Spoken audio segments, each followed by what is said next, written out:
नमस्कार दोस्तों, मैं हूं महेंद्र। आपका फिर से एक बार स्वागत है अपने YouTube चैनल DRPS पे। दोस्तों, आज हम बात करने वाले हैं चीनी की। चीनी, जिसको इंग्लिश में शुगर हम लोग कहते हैं। चीनी स्वाद में मीठा लगने वाला, पानी में आसानी से घुलने वाला एक कार्बोहाइड्रेटेड पदार्थ है। यह जनरली ठोस अवस्था में पाया जाता है, जिससे हम लोग अनेक प्रकार के भोजन और अनेक प्रकार की मिठाइयाँ बनाने में इस्तेमाल करते हैं।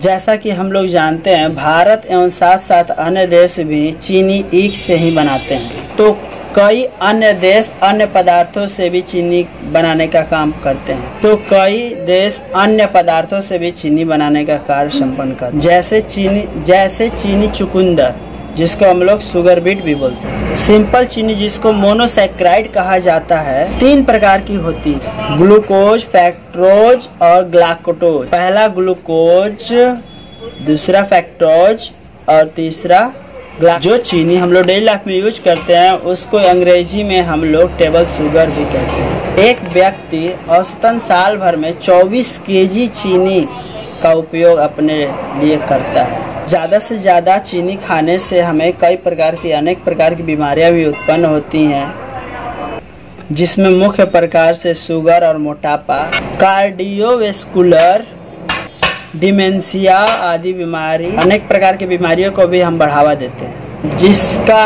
इलाज 100% संभव नहीं होता। चीनी आजकल से ही नहीं, सदियों से, प्राचीन काल से हमारे खाद्य पदार्थों में मुख्य रूपी भूमिका में है। इसे हर जन जरूर ही अपने उपयोग में लाता है। शायद इसीलिए यह सरकार की नज़रों में बना रहने वाला पदार्थ है, जिसकी रेटिंग खासा 5 या 10 साल में एक बार ही बढ़ती है। जनरली देखा जा सकता है कि बिहार ही नहीं, पूरे भारत भर में इसका रेट, चीनी का रेट लगभग समान ही पाई जाती है।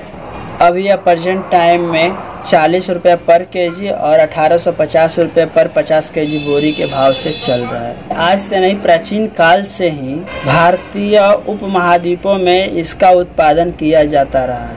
यह गन्ने से मुख्य रूप से बनाई जाने वाली पदार्थ है, जिसका बहुत ही पृथक्करण करने के बाद ही गन्ने से इसका 4-5 स्टेप होते हैं। उसके बाद ही हमें चीनी सफ़ेद रूपी में प्राप्त होती है, जो क्रिस्टली आकार होती है। गन्ने का सबसे पुराना ऐतिहासिक संदर्भ 8वीं शताब्दी ईसा पूर्व की चीनी पांडुलिपियों में है, जिसमें यह प्रत्यक्ष रूप से कहा गया है कि चीनी का उत्पादन भारत में ही हुआ था, कि गन्ने का उत्पादन भारत में ही हुआ था।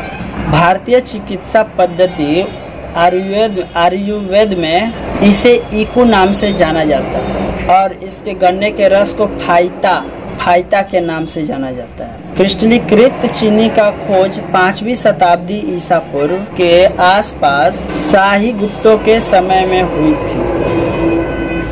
और जनरली बोला जाए तो चीनी का उपयोग हमें कम से कम ही करना चाहिए, ताकि हम लोग को एज जैसे ही 40 के पार होती है, तभी हमें कोई ना कोई रोग अपने गिरफ्त में ले लेता है। यह मेन कारण चीनी से ही होता है। इसीलिए अपने मीठा खाने पे कंट्रोल करें, जहाँ से जहाँ हो सके कम से कम ही इसका सेवन करें। मिलते हैं अगले वीडियो में, तब तक के लिए धन्यवाद। जय हिंद।